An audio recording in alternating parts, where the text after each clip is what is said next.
Hi, and welcome back to another episode of Canadian Made. Today I'm looking at another great Canadian author. That author is Nita Prose. She's a Canadian author. Her first novel was called The Maid. She does have a background in writing though, so she did some ghostwriting and some editing, I believe, beforehand, but I think The Maid was the first novel that's actually published in her name. I listened to her do a reading several years ago at a writer's fest, and she read the voice of Molly the maid, pure gold, right? She read it with this accent, and it made you believe you were actually just listening to Molly the maid. Like, the way she read it was just perfection. So much so that even now when I'm reading her next book, I hear it in the voice that she used during the reading. It's just phenomenal. So during the reading, not only did Nita Prose totally nail the voice that just pulls you into the story of Molly, she also gave us some background about her investigations and stuff or her research into hotel maids and stuff. Like how if you wear a white blouse and a black skirt and carry a clipboard, you can get almost into anywhere. So she's definitely worth it if you ever get the opportunity to go and see a reading of hers. It's well worth it.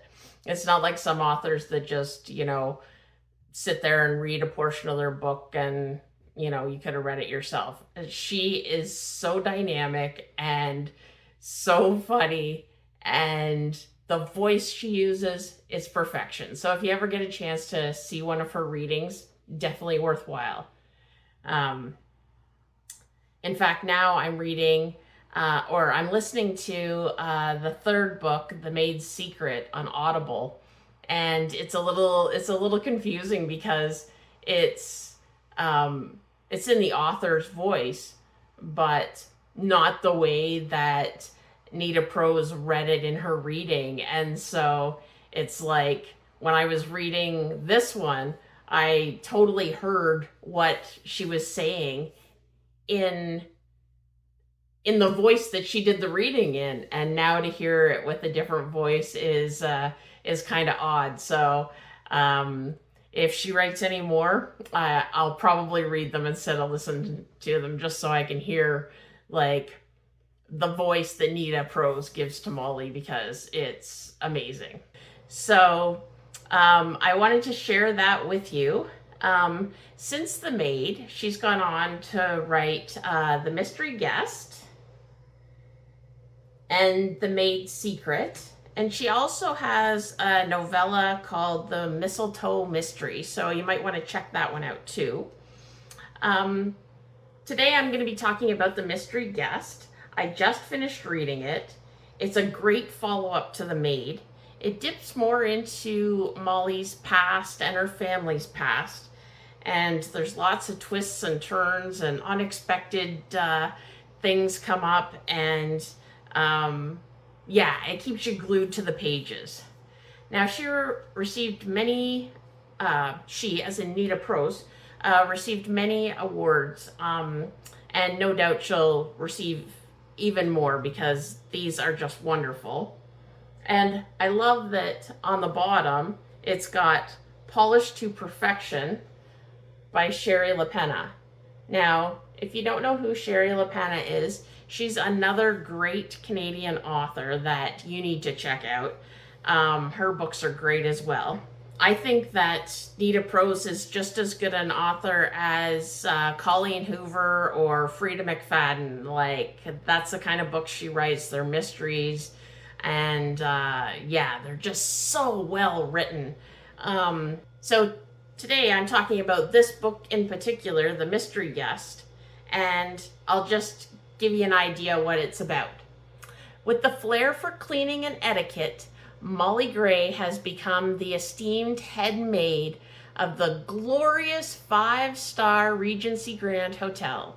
But just as her life reaches a pinnacle state of perfection, her world is turned upside down when J D Grimthorpe, the world-renowned mystery author, drops dead on the on the hotel's tea room floor. Detective Stark, Molly's old foe, investigated the author's unexpected demise, declaring it murder most foul. Everyone wants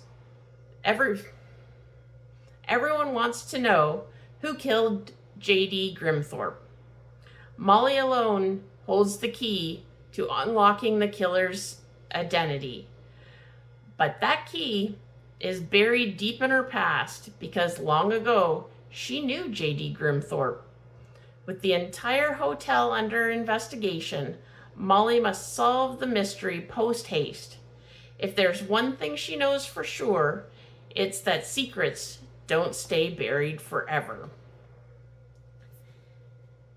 So, did Molly kill Mr. Grimthorpe? You won't know unless you read the book. No spoilers here.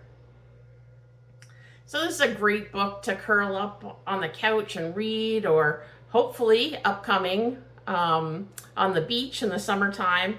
It's a great Canadian novel. You should really check it out. As always, I'm not sponsored. I'm not receiving anything for this. I'm just trying to connect Canadians with great Canadian products. So that's all I have for you today. Have a great day, and bye Canadian.